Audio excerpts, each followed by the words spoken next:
Bueno, continuamos con la unidad número 1 y el punto número 3, la geometría de las operaciones de vectores, ahora con la resta. Ponemos como ejemplo dos vectores, el vector u y el vector v, con sus coordenadas 2,3 y 3,1.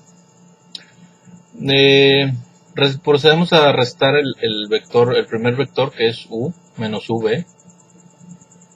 O sea, se pone la primera coordenada del vector, 2, y se resta con la segunda, x del segundo vector, 2 menos 3 y 3 menos 1. El resultado sería menos 1,2. Ok. Geométricamente los trazamos, el vector u y el vector v.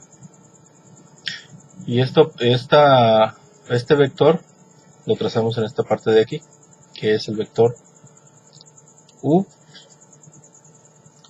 menos v. Si este vector lo trasladáramos paralelamente, coincide con estas distancias que están aquí. ¿Sí? Podría decirse ahora que sería la suma de v con el vector u menos v. ¿Sí? Y a lo mejor se preguntarían qué sentido se le daría a la flecha. Bueno, pues muy sencillo.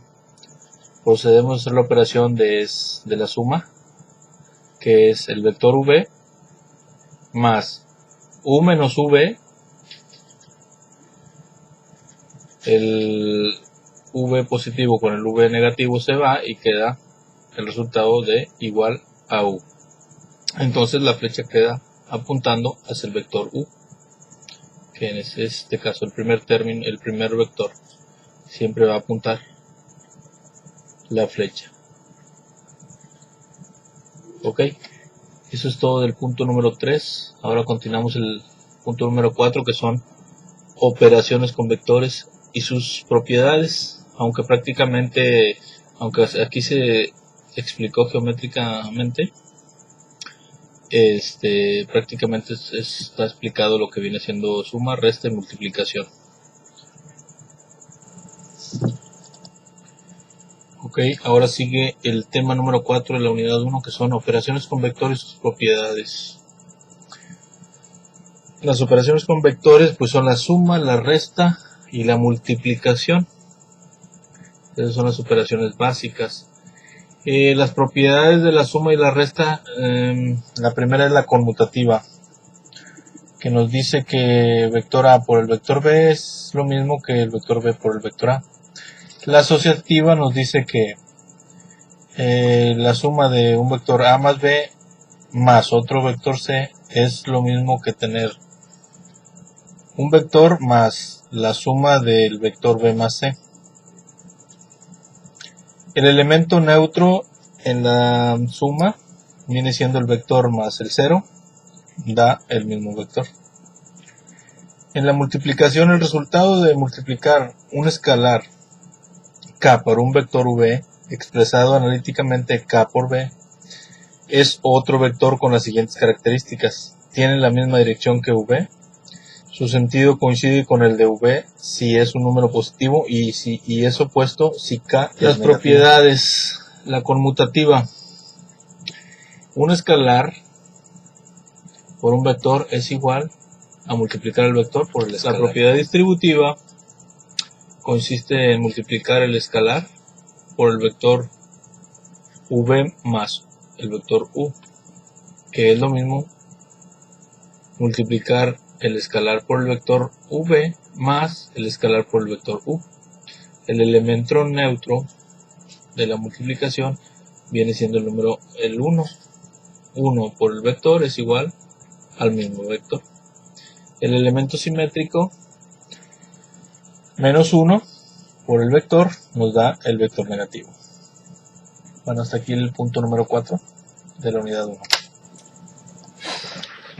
Bueno, continuamos con la unidad número 1. El punto número 5 nos dice que es descomposición vectorial en 3 dimensiones.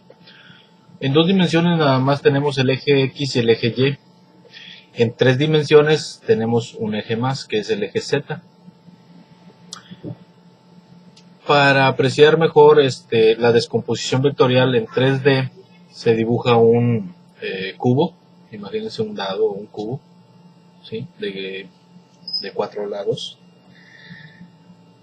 Y se dibujan los ejes proyectados. Este que está aquí en rojo es el vector. Y con respecto al eje Y, o en función a FY, viene siendo este de aquí, proyectado. ¿Sí? Estos ejes, el triángulo rectángulo. Con respecto a Z, viene siendo esta parte de aquí, este cuadrito que está aquí. ¿Sí? Y con respecto a X, viene siendo desde aquí, todo esto. Aquí. ¿Sí? Y estos son los ángulos que nos interesan. Descomponiéndolo, quedaría de la siguiente forma. Este es en función de X, el vector en función de X, este es en función de Y y este es en función de Z, y se emplea el coseno para calcular el ángulo. Originalmente sería, coseno del ángulo es f de x, o sea el cateto adyacente, sobre la hipotenusa, que viene siendo f. Este es el vector A y a la hipotenusa la nombré como f. ¿Ok? Así es originalmente la fórmula, f de x sobre f, o cateto adyacente sobre la hipotenusa. Despejando, quedaría de la siguiente forma: f pasa multiplicando y queda f coseno del ángulo. Aquí lo puse como alfa, pero bueno, es este ángulo. F de x es igual a f coseno del ángulo. Y ya ordenando los términos, quedaría f de x igual a f coseno del ángulo. F de x coseno del ángulo es con respecto al eje de las x, que está en función de x.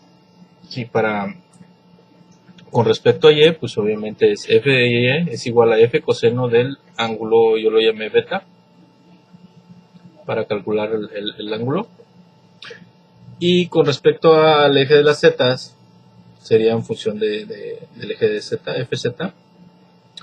Entonces quedaría fz es igual a f coseno del teta. ¿Okay? Aquí es alfa, beta y teta. Esa sería la descomposición en 3D.